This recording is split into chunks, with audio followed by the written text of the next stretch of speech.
On parlait des feux de forêt à Jasper avec Katia dans les dernières minutes aux informations. Et avec Hugo, il y a des drones maintenant qui pourraient venir en aide aux pompiers. Tu sais, Sabrina, cette semaine, les drones n'ont pas eu très bonne presse à Paris avec les histoires de soccer canadien. Mais il y a des drones efficaces qu'on utilise et qui, comme tu le dis, nous aident à mieux cartographier et à mieux lutter contre les incendies de forêt. On va en parler avec Jean-François Pomainville, qui est directeur adjoint chez Exodrone et qui se joint à nous en ce samedi matin. Bon début de journée.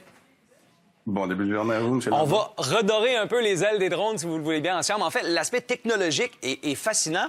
Parlez-nous un peu d'Exodrone. Quel genre d'entreprise, quel genre de travail vous faites là, au quotidien? Bien, Exodrone, on est dans le domaine de l'aéronautique depuis 10 ans maintenant. Donc, ce qu'on fait, on fait de la formation de pilotes. Ça a été notre premier mandat lors de la création d'Exodrone. Dans les dernières années, on fait de l'expertise conseil aussi auprès d'entreprises qui veulent intégrer le drone à l'intérieur de leurs activités. Puis, on fait des opérations spécialisées dans les feux de forêt, dans la sécurité, la surveillance, puis l'inspection d'infrastructures d'énergie, donc lignes haute tension, éoliennes, choses comme ça. Dans le dossier des feux de forêt, votre collaboration est centrale. J'ai l'impression qu'on a de plus en plus besoin de vos services, n'est-ce pas?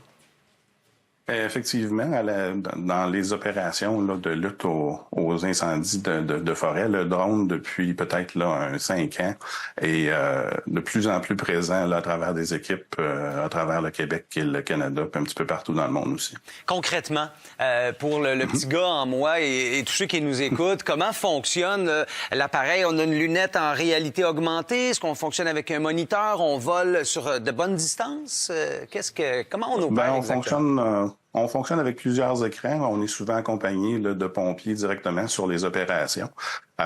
Et puis, ce qui est nouveau aussi dans les dernières années, c'est qu'avec l'Internet haute vitesse qui est disponible un petit peu partout et avec des systèmes Starlink, on peut diffuser des images en direct au centre de commandement puis aux gens qui sont sur le terrain.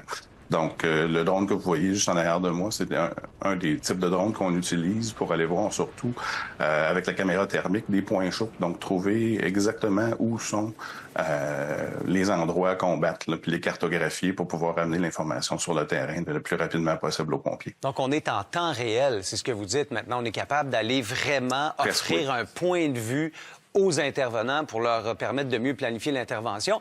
Puis, vous avez dit, on survole, puis on y va en temps réel. Il faut rappeler quand même que monsieur, madame, tout le monde, c'est interdit. Hein? Les drones au-dessus des incendies de forêt, c'est une des premières choses qu'on communique à la population après les avis d'évacuation, souvent. Ça prend des permis pour aller opérer, puis ça prend surtout la permission de la SOPE pour le faire. Donc, c'est vraiment important de suivre toute la réglementation qui est associée aux drones par Transport Canada. Monsieur Pomainville, avant de terminer, évidemment, la phrase à la mode dans l'industrie de la techno, c'est l'intelligence artificielle. Comment elle peut être intégrée ou comment elle l'est déjà dans votre travail de surveillance par drone?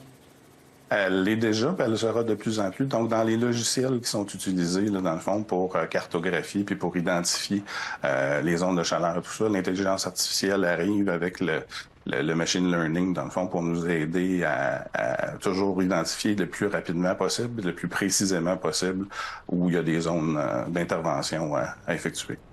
Jean-François Pomainville, je rappelle que vous êtes directeur adjoint chez Exodrone, que vous effectuez un travail qui évolue et qui est essentiel. Je vous remercie beaucoup d'avoir partagé avec nous ce samedi matin. Ça a été un plaisir d'être avec vous. Plaisir.